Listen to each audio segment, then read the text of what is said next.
Check this out. This is the DICEFALL Battles Wilds core set. It's set to hit the market on Amazon in July. Now, this is a set of 16 D12s. They're color coded.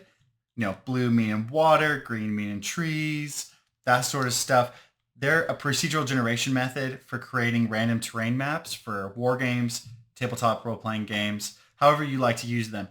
Make believe, whatever you want. So I'm going to go ahead and grab some of these. Dice art is done by Hankrin Furnail, otherwise known as Runehammer. He created the Index Card RPG. And box art done by a good friend, Ollie Hosegood. So let's see, what do I have? 6 here. I'm going to close my eye. Make sure to grab at least one, the yellow. Okay, now I'm going to close my eyes, grab another. Boom. We have 8 dice. For the sake of the video, I just like to use 8. Also a handy dandy little guide so you know what the dice icons do. Let's move this off to the side. And let's get started. I'm going to roll on my play area, which is a Chesix mat. I would like to actually have some terrain to place, but for one, I'm a little adverse to plastic, but I do see the advantage of there being, let's see, just ease of use, like just popping the terrain into the area. But you play how you want. These dice are a guide, not a straitjacket. So we got some trees. Oh, deep pool of water. Oh, that was shrubbery. We got a little bit of a cliff. Okay, we got a cliff here. A medium cliff, so that's going to be about 30 feet. I'm going to re-roll this, let it drop to see what direction the cliff goes. Okay, so it's going to go like here to here. And because of that curve, I think it's going to go down to this area. So let's draw it. Oh, let's make sure we're getting a little bit off camera so that way it fits a little bit better. There we go. We have a cliff. And I like to put these lines to denote the fall of the cliff, the edge. Okay, there we go. We have a cliff. And let's say how tall it is. It was a medium-sized cliff, so let's say it's plus 30. Let's remove the dice that we already used. All right. What else do we have here? Pool of water. This is a deep pool of water.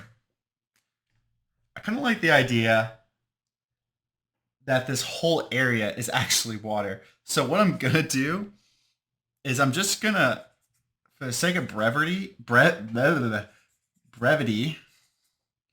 I have not been drinking today. It's too early, but I do have a nice cup of iced tea. However, it's been sitting on my stove, Southern style, but maybe it's fermented. It hasn't been there but a day, but I'm slurring my words, yo. So, boom. We got some water up in here. It's deep, which is cool because it allows a safe drop into the water or into a lower area without the player characters risking getting hurt. I'm going to remove this. And then I'm going to take these. I'm going to re-roll them so they're a little bit more in this area. Let's drop this one and see where it goes. Oh, it went off screen. Okay, let me just put that in there. And I guess this die right here was also off screen. So I'm going to drop it again. Let's move it there.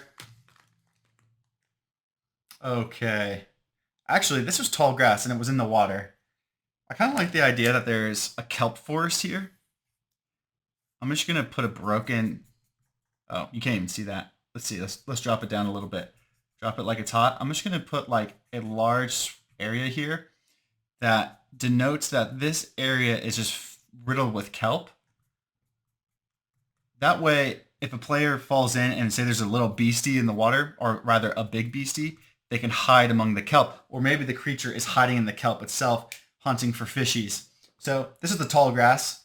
I like that it's here. It creates some concealment within the water itself. Maybe even is a little bit entangling. So let's remove that. What else do we have here? I did roll a trap in the water. Oh, I kind of like this idea. What I'm going to do is I'm going to take this trap. I'm going to move it a little bit north. And I like the idea that this area is a trap set for the players or by merfolk. And so if they come into this area, the players can enter, a trap goes off, either something that disturbs the water, or maybe the creatures hiding in here, possibly merfolk, waiting to ambush others from within the algae or the kelp forest. they're going to like hit a rock. The ground's going to break off, and then people are going to fall in the water, drown, and then the merfolk have some easy prey. So let's leave it that way. Obviously, there needs to be some type of bait. So I'm just going to put a B here. It's up to you as the game master to figure out what that bait is, because once again, the dice are guiding you, giving you an idea, not necessarily telling you the exact specifics, because you need to meld it to your own world. Next up, okay, I'm going to remove that yellow die. We have a rock, some tree. It's pretty sparse with the trees, but we do have shrubbery. I don't like that the shrubbery kind of covers up this bait, so I'm going to move this up a little bit.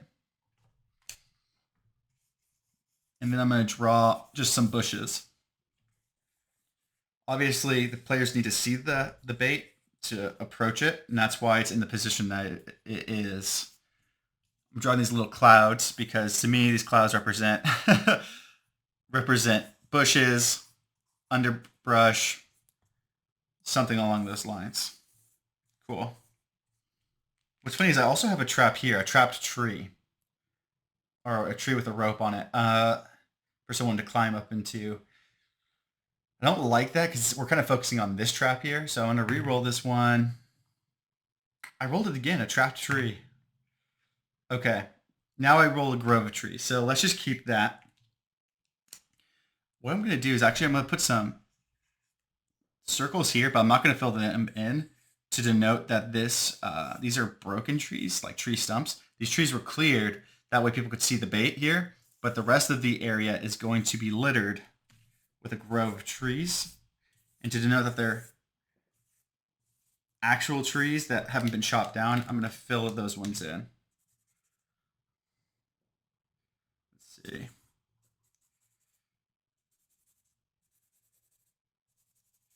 With my little squiggles, but to me, it just needs to be legible. Oh, you can't even see that one. You can't see what I'm doing here.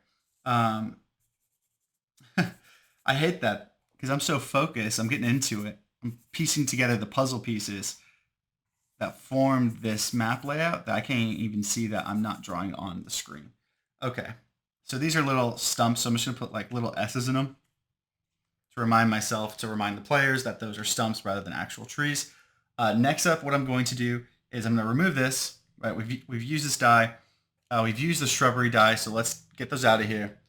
And then next up, we're going to put, we have a rock. It's covered. It's large. Doesn't really add much to this scenario, except that it does add cover. Maybe a giant can pick it up if there were to be a giant in the environment. And then we have a hollow tree. A hollow tree to me is typically something that, a location where people can hide things. I like to draw them a little bit larger, and I like to put a broken line on the inside to denote that it is hollow and kind of darken up the edges. Maybe even put an H in it. Allows the player like a hiding space inside of an old tree. And there we go. We have a map.